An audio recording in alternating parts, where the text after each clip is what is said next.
Hi guys, welcome to the latest episode of Cricket Draft Insight.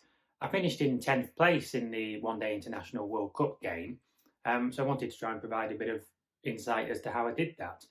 This isn't meant to be any sort of arrogant brag type post, and that'll be made quite clear when I tell you how I did it. I appreciate I wasn't screaming from the rooftops when I was 3,700th in the county championship, or mid-table mediocrity in the T20 plus, but I found a bit of form in recent competitions. I've done well in this one, and how I did it really was without overcomplicating things. I picked a team initially, didn't quite feel right, made a couple of changes, and admittedly some of the players I took out did very well.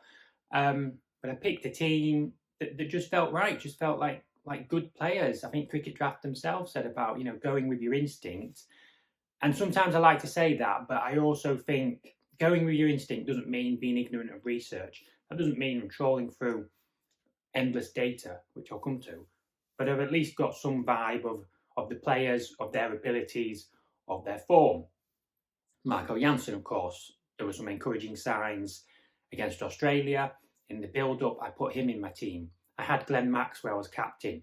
Look, he got a duck one game, but he also obviously scored that double 100. I think there was another 100. So my captain came off on occasions. Santner, Hassan Miraz. So my squad was built around those all-rounders, and they were in my team, 6 or 7 weeks straight. My batters, I had Ibrahim Zudran. I took him out. He made lots of starts. I took him out. He scored 100. I had Fakhar Zaman. He got dropped. I took him out. He scored a big 100. That's not really frustrating. That was encouraging that I'd identified those players were good, and obviously in the case of Zaman in particular, he had to be taken out. I had Milan. He scored 100. I brought in Shafiq. He scored runs. Kusal Mendes, of course, many of us clung on to, made some big points early on. My bowling attack, I broke my own rules slightly, and I went back to I had 2 bowlers from the same team.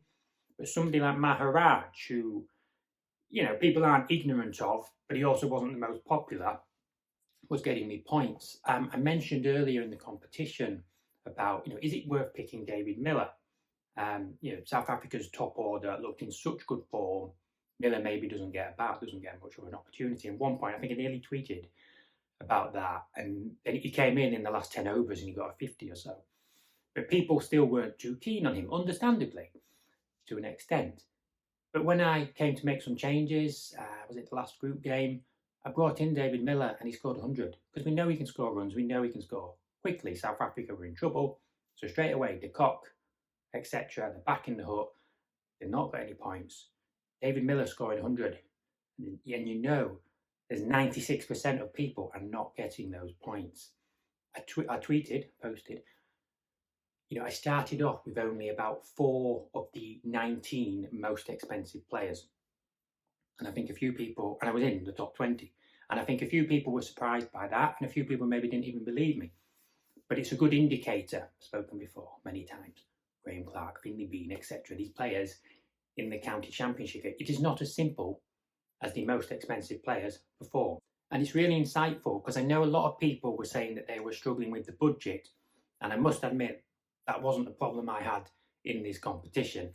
I had a lot of money to play with, and that gave me a lot of flexibility through the weeks. Cricket Draft have kindly allowed me to have a look at the game before the last few games have gone live, asked me to pick a team. Is it too hard? Is it too easy? And I know they've mentioned about you're trying to get a balance right for obviously people like me who are completely obsessed. And there are obviously some people playing this game who are really into studying, data and such. And then there's also, it's like more casual people who could well just pick a team, walk away, and end up far and some of the rest of us try and get that balance right.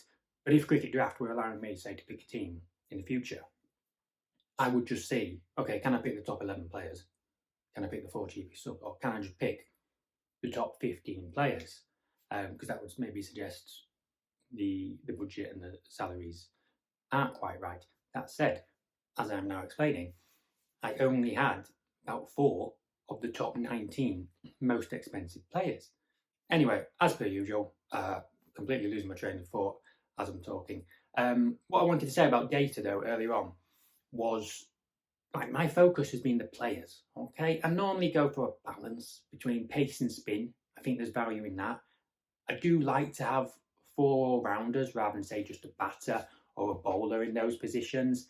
You're in the game, potential to pick up points with bat and ball, but who's batting first, average scores chasing, average ground chasing.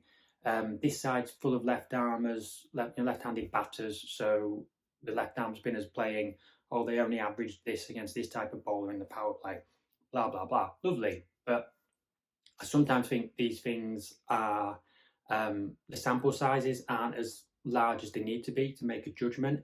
And I also think there are a lot of variables that are ignored in those circumstances. So my focus was the players, picking teams that I thought were good players and could do well. And as I say, my team was extremely consistent. I had a really good week. Second week, I got 2,000 points, right? After that, I think my actual game week position was only about 1,000th every time. But I'd just given myself a bit of a buffer. And I remember at one point I dropped to like 158th or something during the week. But at the end of every game week, I was only ever between 6th and 22nd. I never dropped any lower than that. And I know initially a few people were saying this is the toughest competition I've had and struggling with the budget and obviously people making changes and then it just didn't work out. We'll all have our ups and downs in various competitions, but fortunately for me, and this one did well. So hopefully, a bit of credibility. Hopefully I can back it up in any future competitions.